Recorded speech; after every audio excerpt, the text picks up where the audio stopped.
ಅಣ್ಣವ್ರೆ ತಲೆ ಮೇಲೆ ಕಲ್ಲು ಯಾಕೆ ಇಟ್ಕೊಂಡಿದ್ದೀರಾ? ಅಯ್ಯೋ ಕೊಡಕತ್ತಿ ಕಣ್ಬಿಟ್ ನೋಡು ಕಲ್ಲಲ್ಲ ಅದು ನಾಗ್ಮಣಿ. ನಾನ್ ಕೇಳ್ದಂಗಿಲ್ಲ, ಈ ನಾಗ್ಮಣಿ ಎಲ್ಲ ಅವುಗಳ ಹತ್ರನೇ ಇರೋದು. ನೀವ್ ನೋಡ್ರಿ ನಾಯಿ. ಹಂಗೆಲ್ಲ ಆಯ್ತಾ? ಹಂಗಂದ್ರೆ ಇದು ನಾಯಿ ಮಣಿ. ಸೊ ಗೈಸ್ ಇಲ್ಲಿ ಇದು ಯಾವ್ದೋ ಕಂಪ್ನಿ ಲೋಗೋ ಇದೆ. ಯಾವ ಕಂಪ್ನಿ ಲೋಗೋ? ಓ ನೆಟ್ವರ್ಕ್ ಮಾರ್ಕೆಟಿಂಗ್ ಲೋಗೋ. ಇದ್ರಲ್ಲಿ ಫಸ್ಟ್ ನೀವಿಬ್ರು ಹಿಡ್ಕೊಬೇಕು, ಆಮೇಲೆ ಅವರಿಬ್ರು ಇಬ್ರು ಹಿಡ್ಕೊಬೇಕು, ಆಮೇಲೆ ಆ 4 ಜನ 4 ಜನ ಹಿಡ್ಕೊಬೇಕು. ಲಾಸ್ಟ್ ಅಲ್ಲಿ ಕಾಸು ಕೊಡೋ ಟೈಮಲ್ಲಿ ಒಬ್ರದೊಬ್ರು ಹಿಡ್ಕೊಂಡು ಅಲಾಡ್ಸ್ಬೇಕು. ಮಮ್ಮಿ ಐಫೋನ್ ಕೊಡ್ಸ್ ಮಮ್ಮಿ. ಇಲ್ಲ ನನ್ನ ಹತ್ರ ಅಲ್ಲ, ಏನೇ ಬೇಕಾದ್ರು ಹೋಗಿ ನಿಮ್ಮ ಅಪ್ಪನ್ ಕೇಳ್ರಿ. IPhone ಕೊಡ್ಸಪ್ಪ, PS5 ಕೊಡ್ಸಪ್ಪ. ನೀವೊಬ್ಬ ನೋರ ಆ ಕಡೆ. ನೀವೇನ್ ಮಕ್ಳ, ಕೋಳಿ ಮಕ್ಳ? ಅಜ್ಜಿ ಕೈಯಲ್ಲ ಚಿಕ್ಕ ಗುರು ನಂದು. ಅಜ್ಜಿ ಹೆಂಗ್ ತಿನ್ನೋದಿದ್ನ?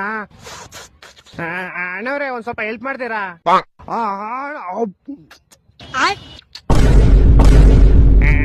ಅಣ್ಣ ಹೆಲ್ಪ್ ಮಾಡಿ ಅಂದ್ರೆ ದೆಂಕೊಂಡು ಹೋಗ್ಬಿಟ್ರಲ್ಲ ಅಣ್ಣ. ಅವನಜ್ಜಿ